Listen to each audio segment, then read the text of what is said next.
Bonjour à tous, je suis ravie de vous retrouver pour cette nouvelle vidéo que je tourne aujourd'hui en compagnie d'Audrey. Bonjour.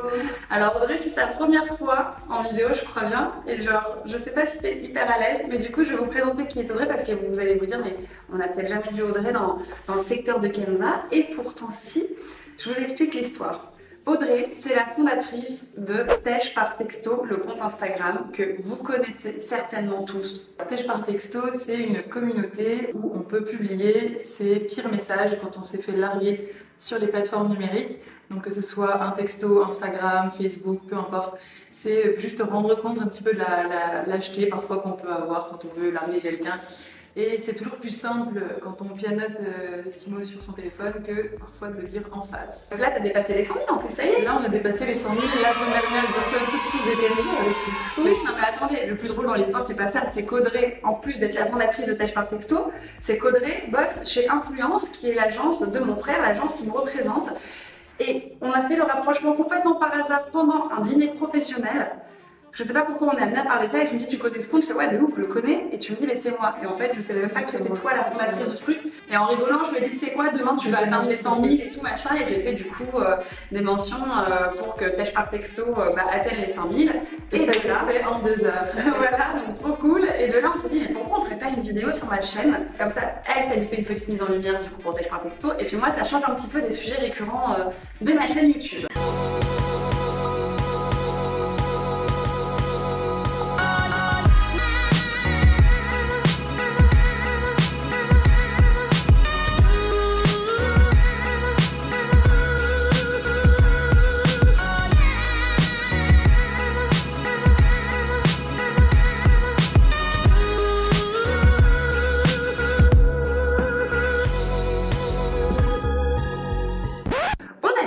D'interroger nos communautés et de vous demander quelles étaient les pires ruptures que vous ayez vécues. Les pires, comme les plus cool, comme les plus cocasses, comme les plus drôles, comme les plus improbables.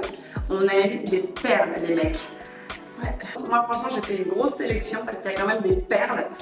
Et je propose que Audrey ouvre le bal. Ouvre le bal avec la pépite. Je t'aime bien, mais de toutes mes ex, tu es la moins belle. Et quel genre de mec écrit ça? Qu'est-ce que ça veut dire? Incroyable. Non mais en fait, en plus c'est méchant et c'est stupide surtout. Ah ouais, il l'attache en plus, il lui dit qu'elle est moche. C'est exactement ça. C'est cadeau. Terrible. Je t'en fais une? Allez. Alors moi je vais tirer au sort parmi celles que j'ai sélectionnées parce que franchement il y en a plein. Mon ex qui tenait un journal avec tous les rencarts qu'il avait avec d'autres nanas. Parfois un 5 à 7 avant de venir chez moi. Ça faisait 1 an quand j'ai trouvé le carnet. Imaginez l'horreur du truc. Et attendez. Et lors de la confrontation, ah, mais tu voulais qu'on soit ensemble? Il fallait être plus clair. Il venait juste de lui présenter ses parents et il lui a demandé juste avant de vivre avec elle. Et pour lui, ça n'était pas clair. La classe du mec. Mais tu sais, là, il y a des mecs qui se rendent pas compte de ça, mais je pense que ça peut créer des vrais traumas, tu vois. Enfin, les mecs et les filles. Ce qui est assez surprenant, c'est que finalement, on croirait qu'il faut signer un contrat quand tu veux te mettre avec quelqu'un. C'est-à-dire que tant que tu ne le dis pas clairement et que les mentions ne sont pas écrites noir sur blanc, c'est non, mais en fait, je crois pas t'avoir déjà dit qu'on était ensemble. Ouais, enfin, dès lors où il est présent de ses parents, qu'il lui propose de vivre avec elle, oui, des gens passent, c'est normal. Voilà, c'est l'heure de déjeuner. Your turn. Il m'a dit aller chercher des clubs et venait me rechercher, il n'est jamais revenu. Et en plus, c'est quelqu'un que je connais, parce que je reconnais le blaze de la personne. Et effectivement, cette personne m'avait raconté cette histoire à l'époque. Et je trouve... Non mais on croirait presque un... Non mais c'est là. Ah mais et du coup genre... Et en fait, moi je la connais. Moi je la connais, mais en fait, effectivement, il a dû revenir, je crois, 3 mois après pour récupérer ses affaires. Mais en fait, il est vraiment parti. Non mais franchement, les meufs, les mecs, si vous regardez ça et que vous avez envie de baser la personne avec qui vous êtes, genre mieux vaut lui dire les yeux dans les yeux que de trouver 1001 excuses. Et surtout, la lâcheté c'est le pire truc parce que ça oblige l'autre personne à cogiter et à se demander ce qu'elle a fait quoi. Alors que parfois les mots peuvent être violents, mais finalement une fois qu'on en a connaissance, on peut faire une raison et comprendre. Les mots c'est violent mais les actions c'est pire, tu vois ce que je veux dire? Là j'en ai une qui est assez hardcore j'ai trouvé. Première rupture, j'avais 17 ans, j'étais folle amoureuse. Au bout de 9 mois de relation, le mec vient dans mon immeuble, me rendre mes affaires et me braque en me disant que comme ça je comprendrais que c'était vraiment fini entre nous. La meuf en fait s'est fait braquer. Non mais ça, sérieusement. C'est incroyable. Ah mais la meuf s'était braquée avec une arme, genre, pour qu'elle comprenne encore mieux qu'il y avait rupture, quoi. Ah bah là, on est sur un souci d'ordre psychologique. Bon, là, on pourrait dire presque un classique parce qu'en fait, à force de voir des choses complètement lunaires, ça me semble presque normal alors que ça ne l'est pas. Le 14 février, donc rupture avec notre bébé de 1 mois dans les bras. Et il lui a dit, voilà, je m'en vais. Ça faisait 1 mois que l'enfant était né, un 14 février. Ça reste toujours assez symbolique quand même. Ça fait chier de se faire larguer un 14 février. Le classique, alors je ne sais pas si c'est un classique, j'étais trop grosse. Voilà, alors ça n'existe pas. Ça n'existe pas. Le alors, classique, écoutez-moi bien. non. Je dis non, je pense On que se non. le dise, le mec il vous dit t'es trop mec, trop grosse, trop comme ci, trop comme ça. Laisse-le Je fais partir. que dire incroyable, mais je crois que c'est vraiment parce que je Non, mais il faut le laisser partir très loin parce que lui, ça sert strictement à rien. Il n'y a pas de format en fait de beauté précis et bref, genre c'est moche. Alors là, c'était un texto qu'on a reçu, mais on a aussi posé la question du coup à la communauté de savoir quels étaient leurs posts préférés qu'on avait pu publier. Il y a un truc qui te plaît pas chez moi ou quoi? Simplement après des discussions bizarres ou une froideur de la part du mec. Et le mec lui répond, ah, des grandes dents. Minute de silence ou pas? Un commentaire, hein? Parce qu'effectivement, toute vérité n'est pas bonne à dire. Voilà, c'est-à-dire qu'il faut être sincère, mais peut-être pas non plus trop, parce que ça, c'est le genre d'information dont la personne n'a pas besoin. C'est un garçon qui m'a écrit et j'ai trouvé ça interpellant. Parce que ça peut être mal pris et finalement je trouve que c'est assez sincère. Donc c'est un monsieur et sa nana lui a dit « Je te quitte parce que je ne sais pas si je suis bi ou lesbienne ». De prime abord ça peut être un peu choquant et en fin de compte je trouve ça complètement honnête. Oui, je trouve ça honnête. Et la personne a besoin de temps pour se poser les bonnes questions. Et je trouve que ça peut être un mal parce que bon ça mène à une rupture mais pour un bien parce que la fille finalement a une orientation sexuelle qui fait qu'elle n'a pas forcément de désir pour la personne avec qui elle est. Et elle le lui dit, et je trouve ça plutôt sain. Moi, je suis pour le parti pris de se dire les choses franchement. C'est donc quelqu'un qui demande, tu veux qu'on se voit un de ces quatre? Et on lui répond, j'aimerais bien, mais j'ai un élevage d'escargots à récupérer. Je monte un business dans le milieu de l'escargot. Ça prend un peu de temps, c'est assez lent. Un de ces quatre, je sais pas, mais rapidement, je te tiens au courant. Mais c'était une blague. Je pense qu'il lui a fait une blague, je pense qu'il se fout de sa gueule. En fait, je ne sais pas. Parce que la personne qui nous l'a envoyé nous a quand même dit, voilà, j'ai vraiment été jetée par quelqu'un qui m'a dit monter un business d'escargot. Donc, je me demande même si elle a eu connaissance un jour de savoir si c'était vrai ou faux, mais c'est dément. Si t'aimais bien cette personne et que la personne te répond vraiment ça, du coup, comment tu passes à autre chose? Tu dis, c'était du foutage de gueule, genre... Je pense en fait il aurait voulu dire écoute j'ai pas le time et c'est un peu compliqué, on s'appelle, on s'en parle. Mais lui lâcher par texto genre j'ai un élevage d'escargots à faire, c'est touchy. Hein. Bon, moi j'en ai un qui est hyper dur. Une nana qui reçoit par SMS, après s'être fait demander en mariage et avoir dit oui, on a été trop vite, désolé.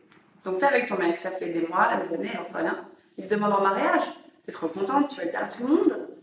Puis en fait, dans la foulée, tu reçois un texto qui te dit on a été trop vite, désolé. Ouais, là, ça calme. Et dans ce genre de cas, tu sais ce que je me demande à chaque fois dans ce genre de cas? Parce que ça arrive parfois que les gens se rétractent après la demande d'un mariage, enfin une demande en mariage. Bien sûr. Mais pourquoi ne pas rester ensemble juste et reprendre le cours de la vie normale? Pourquoi il y a toujours une rupture? Ouais. Comme si du coup le fait d'avoir atteint certains stades ne permettait plus de continuer. Ben c'est ça. Non, mais moi je connais 2 cas de figure personnels de personnes qui se sont engagées dans un mariage à venir, qui finalement ont fait machine arrière et qui au lieu de rester ensemble et de rester amoureux sans être mariés, ont préféré se séparer. C'est très bizarre. Je ne comprends pas ça. Pourquoi ne pas reprendre là où on s'était arrêté tout simplement? D'accord.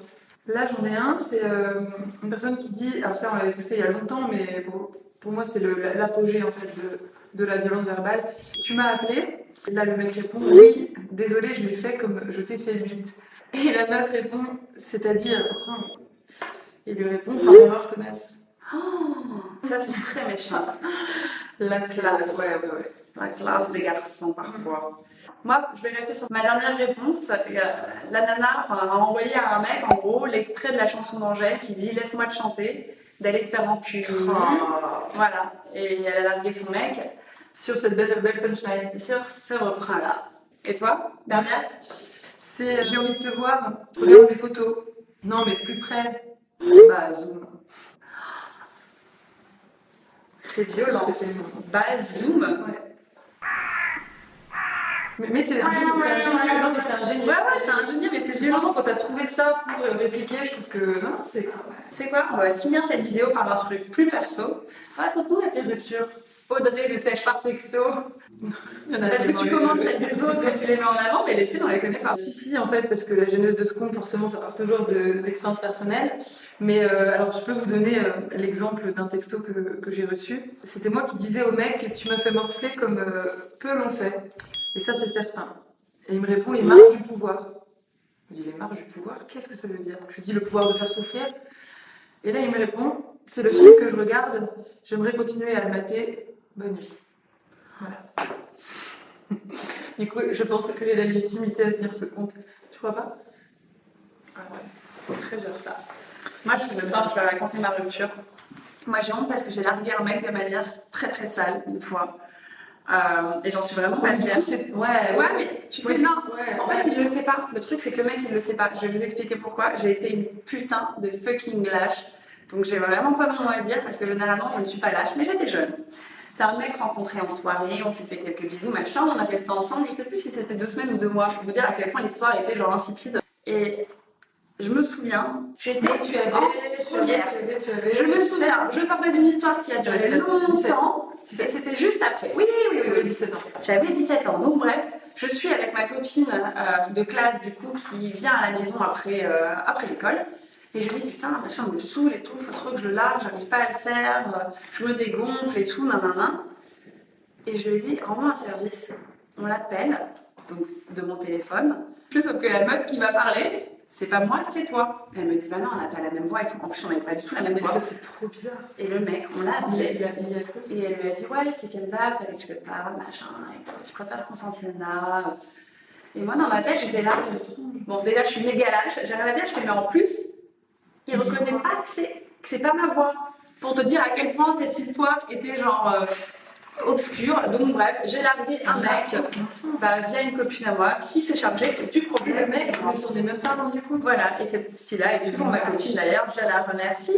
Son prénom commence par un T et... Par contre, faut pas recommencer ça. Ça se fait une fois. On avait 17 ans, imagine toi, c'était il y a quoi? Il y a 13 ans, Moi, je suis pour la paix dans les ménages.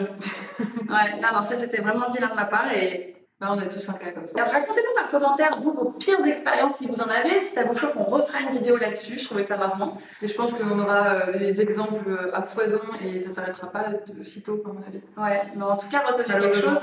C'est que, enfin, je suis pas, et nous ne sommes pas genre la solution au problème de cœur, mais en connaissance de cause, il vaut mieux parfois dire les choses. Ouais, c'est mieux. Plutôt que de passer par 1000 chemins. Et je pense qu'il est toujours plus agréable de voir la personne en face. Exactement. Et surtout prendre conscience que les paroles sur le digital sont aussi violentes que les paroles en face, voire parfois plus. C'était Tèche par texto qui vous donnait ses conseils. Écoutez, j'espère que ça vous aura plu. Voilà, on attend vos commentaires. N'hésitez pas à liker, à vous abonner à ma chaîne. Et puis si ça vous chauffe, on fera une vidéo numéro 2. Je vous fais des gros bisous. À très bientôt. Je vais vous mettre toutes les informations dans la barre d'infos si vous voulez suivre le compte Tèche par texto ou celui d'Audrey ou whatever. Je vous fais des bisous et à très vite. Au revoir. Laisse-moi te chanter.